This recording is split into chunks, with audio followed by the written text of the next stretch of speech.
नमस्कार दोस्तों, स्वागत है आपका हमारे चैनल पे। आज हम एक ऐसे राजा के बारे में बात करने जा रहे हैं जिन्होंने प्रेम, वैराग्य और धोखे के अनूठे सफ़र पर चलकर भर्तरी बाबा के रूप में एक नई पहचान बनाई। वीडियो के अंत तक बने रहें क्योंकि यह कहानी सिर्फ ऐतिहासिक ही नहीं बल्कि प्रेरणादायक भी है।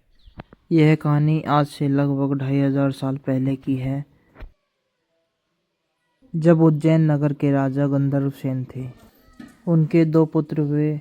बड़े पुत्र का नाम भर्तरी और छोटे का नाम विक्रमादित्य था। राजा भर्तरी की पत्नी का नाम पिंगला था। वह अपनी पत्नी से बहुत प्रेम करता था।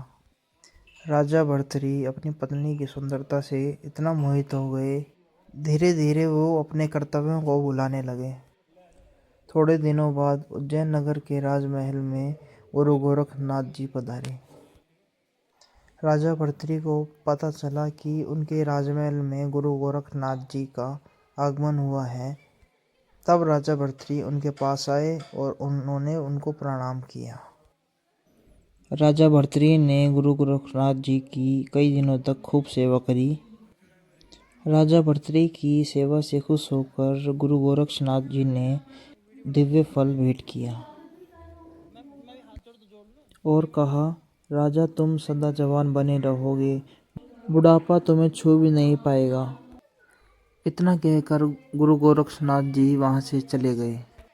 उस फल को राजा भर्तरी ने अपनी प्रिय पत्नी पिंगला को दे दिया।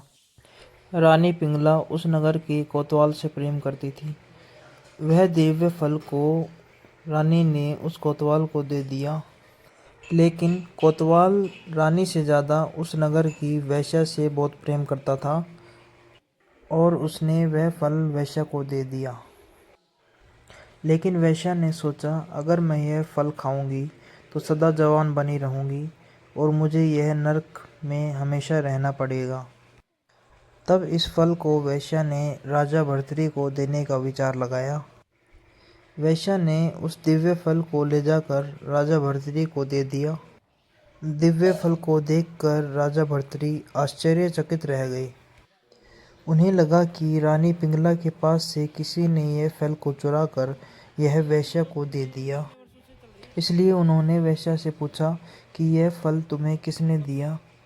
तो वेश्या ने कहा, राजन, यह फल मुझे इस नगर के कोतवाल ने दिया, लेकिन मैंने सोचा कि इस फल की ज़रूरत सबसे ज़्यादा आपको है। यह सुनते ही राजा ने अपने सैनिकों को कोतवाल को बुलाने के लिए भेज दिया। जब कोतवाल से राजा ने पूछा कि यह फल तुम्हें किसने दिया, तब कोतवाल डरते डरते बोलता है कि यह फल मुझे रानी पिंगला ने दिया था। यह सुनते ही राजा भर्तरी के दिल पर गहरा झटका लगा। ऐसा धोखा होने से राजा भर्तरी सारी मोह माया बंधनों को छोड़कर पूरा राज्य अपने छोटे भाई विक्रमादित्य को सौंपकर वैराग्य धारण कर लिया। राजा भर्तरी उज्जैन नगर की एक प्राचीन गुफा में कई वर्षों तक तपस्या करे। तपस्या करने के कुछ समय बाद वे गुरु गोरक्षनाथ जी के पास चले गए और उन्होंने उनसे शिक्षा प्राप्त करी और गुरु गोरक्षनाथ जी के शिष्य बने। उन्होंने कई वर्षों तक गुरु गोरक्षनाथ जी के साथ रहकर शिक्षा प्राप्त करी। बाद में वह राजस्थान के अलवर जिले के अंदर आए और उन्होंने यहाँ पर कई वर्षों तक तपस्या करी और अंत में यहाँ पे उन्होंने समाधि ली। भर्तरी जी ने जब से समाधि ली है, जब से यहाँ पर अखंड ज्योत जलती आ रही है। ऐसे ही ऐतिहासिक वीडियो को और देखने के लिए हमारे चैनल को लाइक करें, शेयर करें एंड सब्सक्राइब करना ना भूलें। धन्यवाद।